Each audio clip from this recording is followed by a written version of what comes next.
Exam point of view से एक और इम्पॉर्टेंट क्वेश्चन। अब आप यहाँ पे देखो, हमारे पास ये और ये तीनों क्वेश्चन क्या है, सेम है, बस यहाँ पावर फोर है और यहाँ पे साइन है या कॉस है या टेन। तो साइन का कर लिया तो कॉस का आपका इजीली हो जाएगा, तो मैं ये दोनों क्वेश्चन आपको करवाऊंगी। और ये एग्जाम पॉइंट ऑफ व्यू से बहुत इंपॉर्टेंट है, क्योंकि दिख रहे बहुत छोटे लेकिन सॉल्यूशन इनका बहुत ही लेंदी है। ठीक है, तो अब देखो दिमाग कैसे चलाना है। क्या आपके पास ट्रिग्नोमेट्री में ऐसा कोई फॉर्मूला है जिसमें साइन की पावर 4 आती है? अगर ट्रिग्नोमेट्री का ऐसा कोई फॉर्मूला आपको याद है तो हम उसको डायरेक्ट लिख करके इसको चेंज कर देंगे, क्योंकि इसका तो डायरेक्ट इंटीग्रेशन नहीं आता, क्योंकि साइन पावर 4 है, मतलब यहाँ पे टोटल 4 बार साइन आ रहा है। तो 4 बार जो साइन प्रोडक्ट की फॉर्म में उसका कोई इंटीग्रेशन हमें नहीं आता है।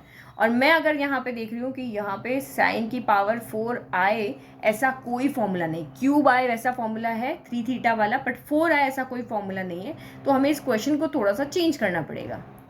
ठीक है, तो मैंने पावर 4 को यहाँ स्प्लिट कर दिया, क्या 2 साइन स्क्वायर एक्स अलग कर दिया और पावर 2 अलग कर दिया। तो ये मैंने क्यों किया? ये मैंने इसलिए किया क्योंकि साइन स्क्वायर एक्स किसी न किसी फॉर्मूले में आता है। अब वो किस फॉर्मूले में आता है? तो मुझे पता है कि जो कॉस 2 थीटा होता है वो 1 - 2 साइन स्क्वायर थीटा होता है। तो ये हमारा यहाँ पे एक्चुअल में क्या स्क्वायर है ऐसे। ठीक है, तो यहाँ से मैं वैल्यू रखूंगी तो ये जो स्क्वायर है वो यहाँ से हट जाएगा और ये सिंगल टर्म में आपका क्वेश्चन चेंज हो जाएगा। तो यहाँ से अगर मैं साइन स्क्वायर थीटा की वैल्यू देखूँ, ये नेगेटिव उधर गया, ये इधर आया, तो ये 1 - कॉस 2 थीटा 2 प्रोडक्ट में यहाँ पे डिवाइड हो जाएगा। तो देखो हो गया ना, स्क्वायर हट गया, सब हट गया, single term. Integration of cos theta में पता है साइन थीटा होता है, तो ये हम यहाँ पे कर लेंगे। ठीक है, तो चलो जितना हमने सोचा उतना काम कर लेते हैं। Integration of sine square x, x की जगह पे हमारा थीटा है तो यहाँ पे कितना हो जाएगा 2x हो जाएगा।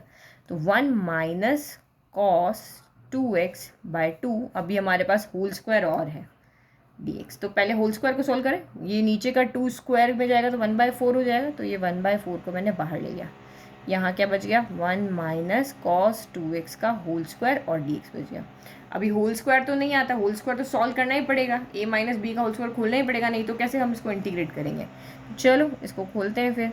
तो ये हो गया integration of a square plus b square, तो ये आपका कॉस स्क्वायर 2x हो गया, -2ab, तो 2a 1 है और b आपका कॉस 2x है, dx हो गया। तो अब कौन प्रॉब्लम क्रिएट करेगा? इसका इंटीग्रेशन हमें आता है, इसका इंटीग्रेशन हमें आता है, सिंगल टर्म है, लेकिन ये फिर से प्रॉब्लम क्रिएट करेगा जैसे यहाँ था।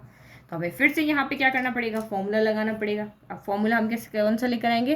फॉर्मूला लिखते हैं वापस कॉस 2 थीटा, क्योंकि कॉस 2 थीटा वाला फॉर्मूला ऐसा है जिसमें साइन स्क्वायर भी आता है, कॉस स्क्वायर भी आता है। ये 1 - 2 साइन स्क्वायर होता है और ये 2 कॉस स्क्वायर एक्स, यहाँ थीटा है तो थीटा -1 होता है, ये फॉर्मूला।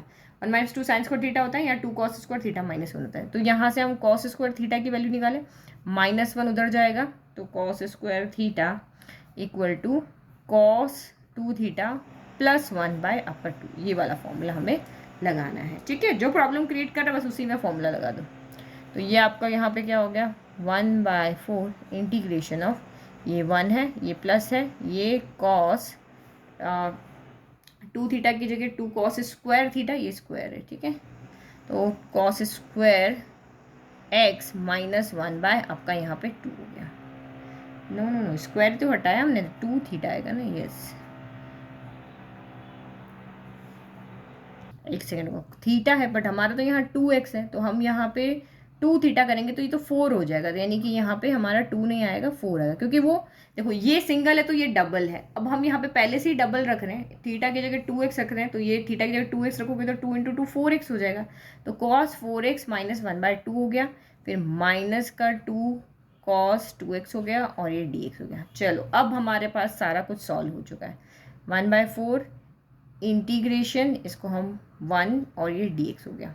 ठीक है, फिर प्लस 1/4 भी बाहर ही है, 1/2 integration of cos 4x dx हो गया, फिर -1/2 इंटीग्रेशन ऑफ dx हो गया, फिर -2 integration of cos 2x dx हो गया। चलो सॉल्व कर लेते हैं और ये ब्रैकेट आपका क्लोज, 1/4 बाहर है ना, तो 1/4 1 का क्या हो जाएगा x हो जाएगा, फिर प्लस, फिर आपका यहाँ पे 1/2 cos 4x का क्या होगा साइन 4x होगा, और 4x का डिफ्रेंशिएशन 4 होता है तो नीचे 4 आएगा, फिर माइनस का 1/2 यहाँ है, इंटीग्रेशन ऑफ dx क्या होगा ओनली x आएगा।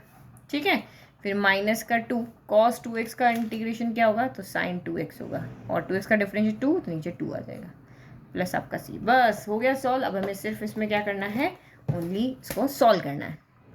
तो ये 1/4 x plus sign 4x by 8 minus x/2, minus 2 से 2 कैंसिल, साइन 2x हो गया, ठीक है, प्लस आपका c। 4 को अंदर लिया है, ये x/4 प्लस साइन 4x, 8 4 ज़ा 32 माइनस x 4 2 ज़ा 8 हो गया, माइनस का साइन 2x हो गया, 2x/4 प्लस आपका c हो गया।